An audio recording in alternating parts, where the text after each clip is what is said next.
What's up, guys? It's Chris. Welcome to VHB Engines. Alright, so number two of discussions of other people for today, right? So this thing I want to talk about recently a lot is like I want to talk about Humble Performance, what they've been doing, Hub City and Humble.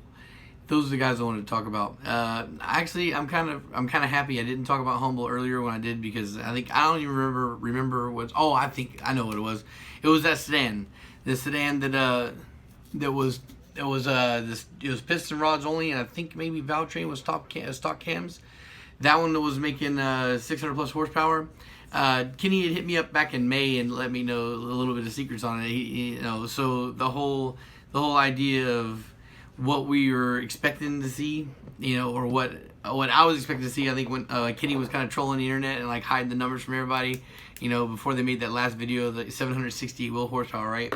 Well, I don't think it's not cool to say at this point in time, because he told me at the time, he gave me the information, told me not to say anything, so I'm trying to keep good faith. But anyway, like I said, at this point I think it's safe to say they went over 800 horsepower with that fucking block. I mean, I try to keep up with the Humble's social media, but because they have a lot of detractors, they get into a lot of debates there. It's kind of hard to lose track of the conversation. So I'm not sure if he ever kind of revealed that. But like what the numbers you get to and what you wind up with through tuning because of a whole bunch of different reasons.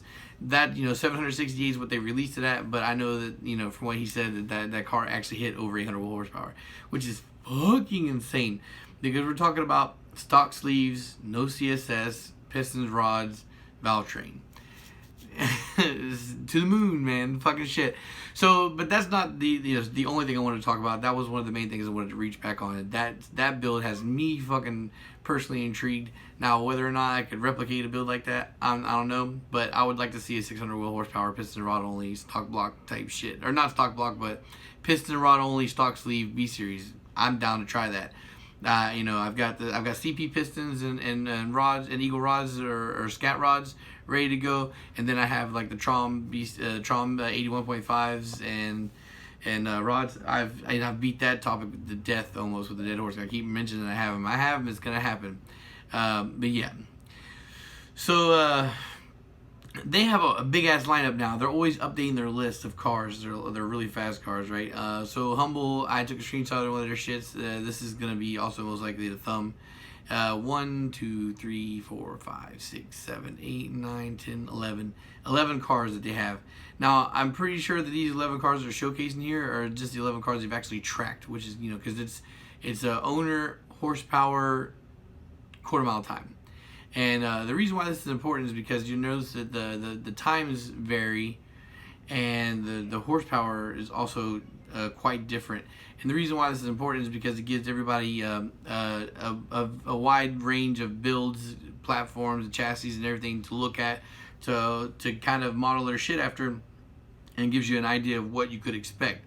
It also goes to show that you don't necessarily need super high horsepower to crack a 10-second car, which of course I've talked about before with a 4-piston racing with their 400 horsepower NA setups are just the NA category for 9 seconds as it is to begin with. We have several 8-second cars now that are all motor in the 400 horsepower range, 500 horsepower range.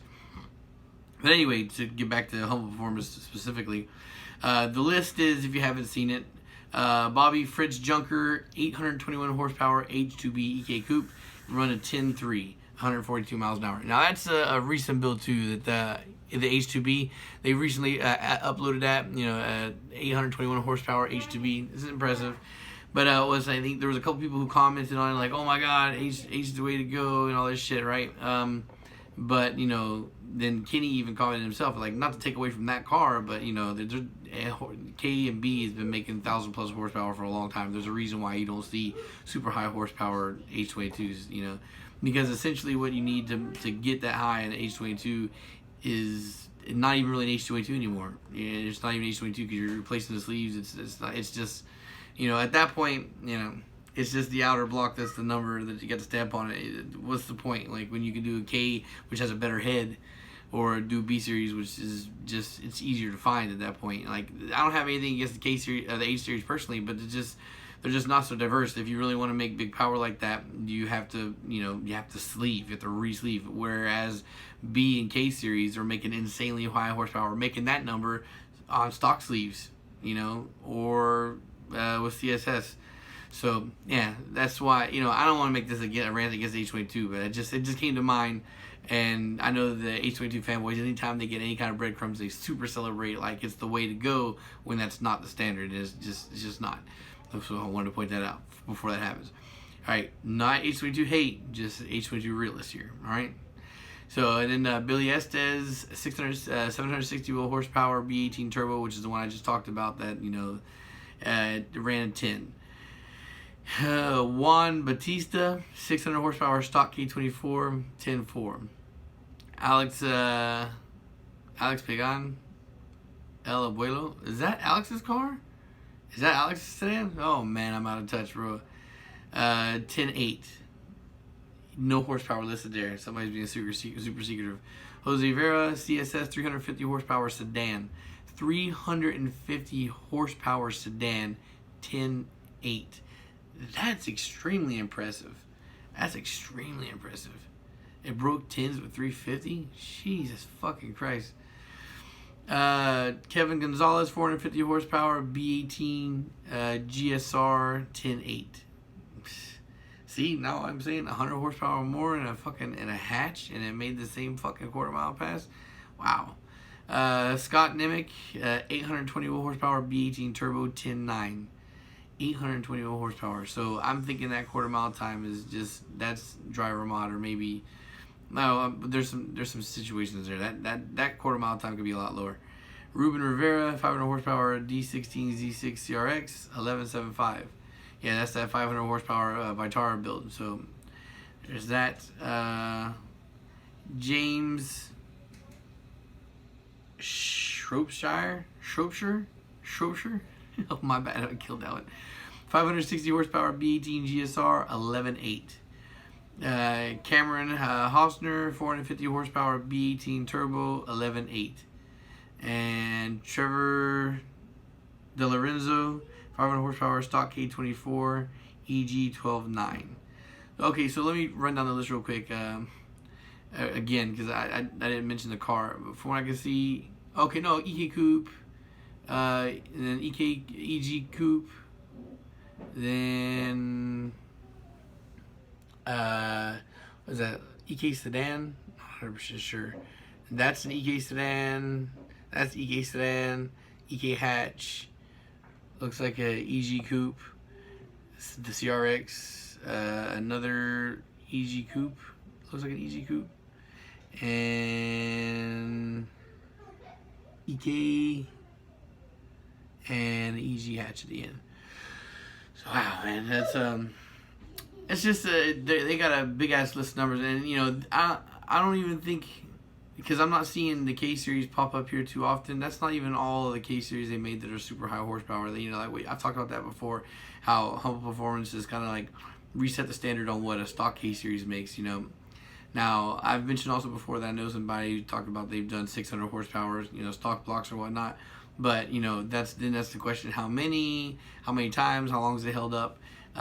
It's just Humble Performance is the guys to watch right now to keep track of like what they're doing with the stock stuff, because that's the most impressive stuff for me. The reason why I like this shit, I'm super excited about this shit, is because these builds that they're showcasing and their lineup is a lot of like the stuff that I've talked about for a long time. I've done piston and rod only. Piston and rod stock block, piston and rod stock sleeves with stock head, makes all kinds of power, right? You just gotta get expensive on the transmission side, like with the clutch and everything, and bigger injectors and all that stuff, the fuel pump, fuel lines.